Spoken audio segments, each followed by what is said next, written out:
Hi folks, I am here today to talk you through the effects of mental health and what we call, say, our mental health Trinity here, okay? And the importance of sleep, exercise and nutrition to having positive mental health, and how you can utilise these factors or these pillars to improve mental health going forwards, okay? So very often when we talk about mental health, we talk about all the different problems that are associated with it, okay? But very rarely do we look at these things here, nutrition, sleep and exercise, and the importance of them and how they are absolutely key pillars to a positive mental health lifestyle going forward, okay? And very often when we look at this, people talk about, say, they're going, say, the medical practitioners, doctors, GPs, and what they get is they get the first case of medication, okay? What's the best antidepressant we can get?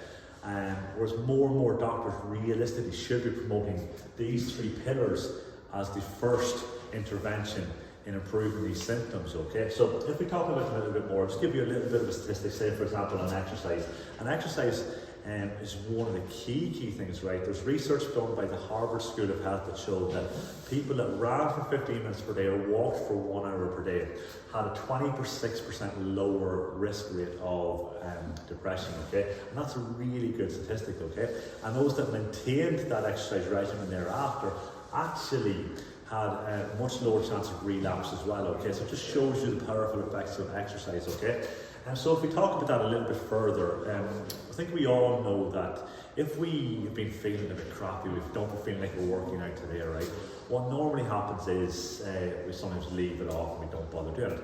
But then there's other times that we actually do go and do the workout, okay? And if we do the workout, even though we've been feeling tired or fatigued, we come out of the workout feeling energized and feeling better. We've got that endorphin rush and we feel good about doing it. We feel happy that we've done it, okay? I think a lot of us can relate to that one there, okay? So that just shows an instantly relatable one in terms of exercise that we can all sort of relate to, okay?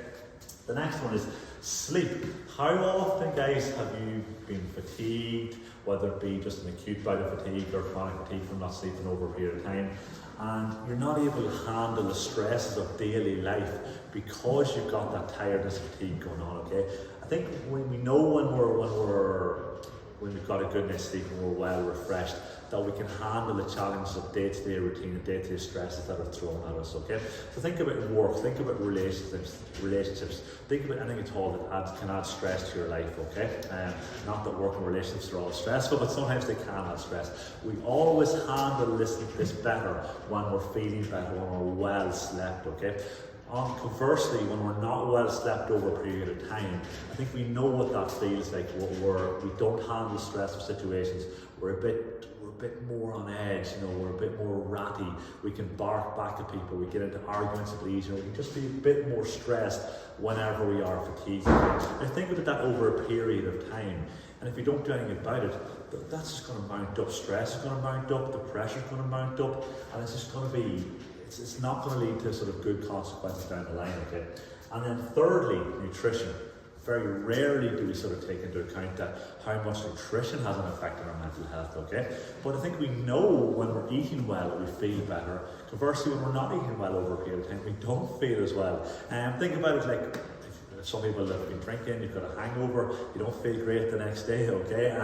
But think about what you do to your body in a longer period of time, okay? Now, these three things very much work in tandem, okay? When one of them is out of sync, generally they're all going to be out of sync, okay? If we're not sleeping well, for example, the exercise and nutrition tends to go by the wayside, okay? When we're not exercising well, we don't feel like eating as well. When we're not eating as well, we don't tend to have the good energy to do the exercise. So they all work very much in tandem, okay? And when these are out of sync, it has negative consequences for our mental health, okay? So very simply, I would just like to suggest that we look after our mental health going forward.